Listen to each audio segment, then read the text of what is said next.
Praise lot. ఈరోజు దేవుని వాగ్దానము. తేదీ అక్టోబర్ 4, 2025. యోహాను సువార్త 4:50.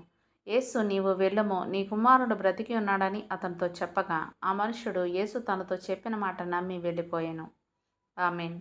మార్కు సువార్త 11:24 కూడా ఒకసారి చూసినట్లయితే, ప్రార్థన చేయనప్పుడు మీరు అడుగుచున్న వాటి నెలలను పొంది ఉన్నామని నమ్ముడి అంటూ పరిశుద్ధ గ్రంథంలో వ్రాయబడి ఉండడం చూస్తున్నాం. ఏదైనా విషయాన్ని ఖచ్చితంగా ప్రార్థన చేయాల్సి వచ్చినప్పుడు దేవుడి మీద నమ్మకం కుదిరేదాకా ప్రార్థించాలి. జవాబు ఇచ్చినందుకు దేవునికి హృదయపూర్వకంగా కృతజ్ఞతలు చెప్పగలిగేంత వరకు ప్రార్థించాలి. జవాబు ఇంకా ప్రత్యక్షం కాకపోతే అది అవుతుందా లేదా అన్న అపనమ్మకం మనలో ఉన్నట్టుగా ప్రార్థించకూడదన్నమాట. ఇది జరిగేలా లేదు, ఇలాగే జరిగేలా చేయి ప్రభువా అని ప్రార్థించకూడదన్నమాట. అలాంటి ప్రార్థన మనకేం సహాయం చేయదు సరిగదా, అడ్డుబండై కూర్చుంటుంది.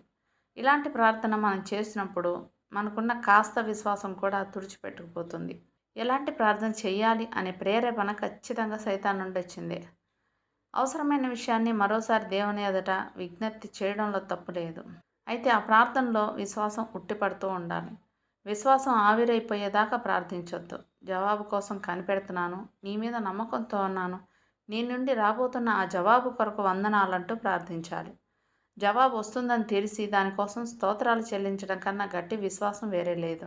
విశ్వాసాన్ని తుడిచిపెట్టే దీర్ఘ ప్రార్థనలు దేవుని వాగ్దానాలను తృణీకరించడమే కాక మన హృదయాల్లో అవును అంటూ మెల్లగా వినిపించి ఆయన స్వరాన్ని కూడా నొక్కేస్తాయి. ఇలాంటి ప్రార్థనలు హృదయంలోని అల్లకల్లోలాన్ని తెలియజేస్తాయి. అల్లకల్లోలాలకి కారణం జవాబు రాదన్న అపనమ్మకమే. విశ్వాసాన్ని ఇంకిపోజేసే ప్రార్థన ఎలా వస్తుందంటే, దేవుని వాగ్దానం గురించి పట్టించుకోకుండా మనం అడిగిన విషయం ఎంత అసాధ్యమైందో అన్న దాని మీదే మనసు లగ్నం చేసినప్పుడు వస్తుంది.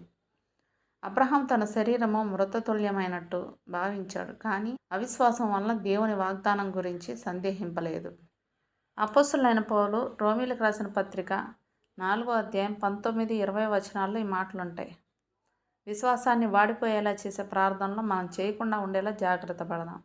విశ్వాసం అన్నది ఒక ఆలోచన కాదు, ఒక దృశ్యం కాదు, ఒక వివేచన కాదు. దేవుని మాటను ఉన్నతున్నట్టుగా నమ్మడమే విశ్వాసం.